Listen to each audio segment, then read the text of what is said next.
Di sini muatannya sebesar Q, bergerak dengan kecepatan V ke arah kanan.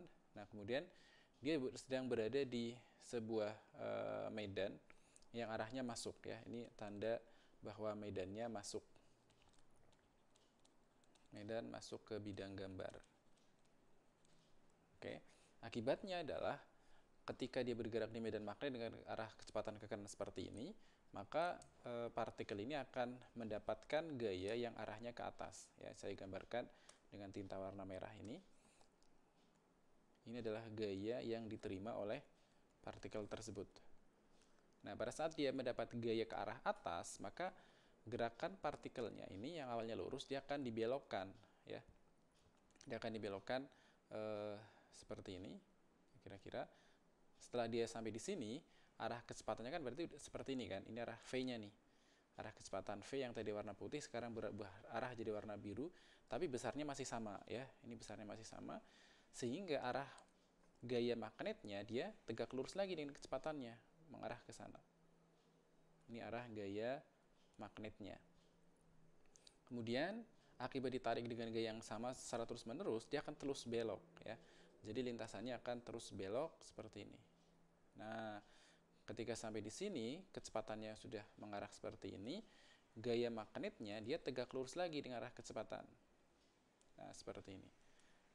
Hasilnya adalah partikel ini akan bergerak dalam lintasan yang melingkar. Ya, kalau kita teruskan, ini akan bergerak melingkar.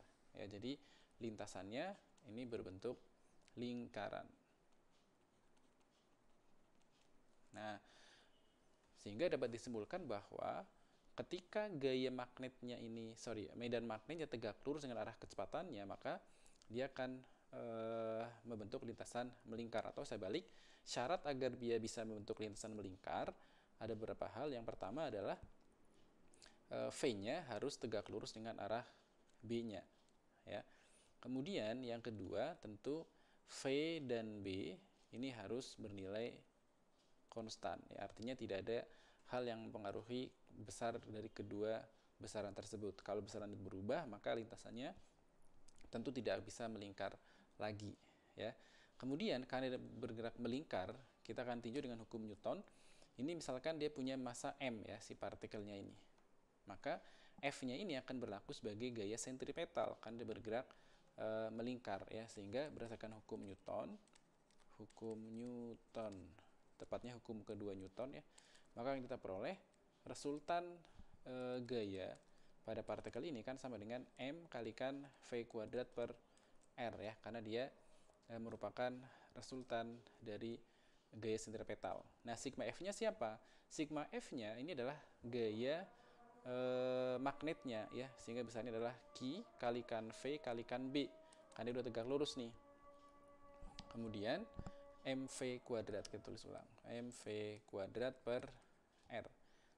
Oke, kita bagi dengan V kedua ruas, maka dari sini akan kita dapatkan jari-jari lintasan dari partikel yang bergerak di medan magnet ini sebesar MV dibagi dengan QB. Ya, ini adalah jari-jari lintasan partikel tersebut. Nah, selain jari-jari, kita juga bisa menentukan berapakah periode putar dari partikel tersebut di medan magnet. Ya, tentu dengan mudah kita rubah nih persamaannya. Ini saya ubah dalam bentuk Q kalikan B, ini kan sama dengan M kali V per R nih. Nah, V per R ini kan berarti kecepatan sudut.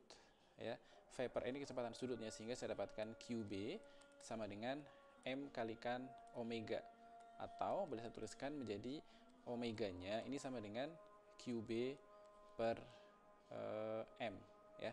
Ini adalah besar periodenya atau besar kecepatan sudutnya lebih tepatnya. Dari sini nanti kita bisa tahu frekuensi dan periodenya. Nah, yang lebih penting dari ungkapan yang terakhir ini terlihat bahwa ternyata kecepatan sudut, periode dan frekuensinya nanti itu tidak dipengaruhi oleh kecepatan ya, tidak dipengaruhi kecepatannya. Jadi mau seberapa cepat kecepatannya itu dia tidak berpengaruh ya, selama Q, B dan M-nya dia tidak berubah. Oke, cukup sekian untuk penjelasan kali ini. Terima kasih dan tetap semangat.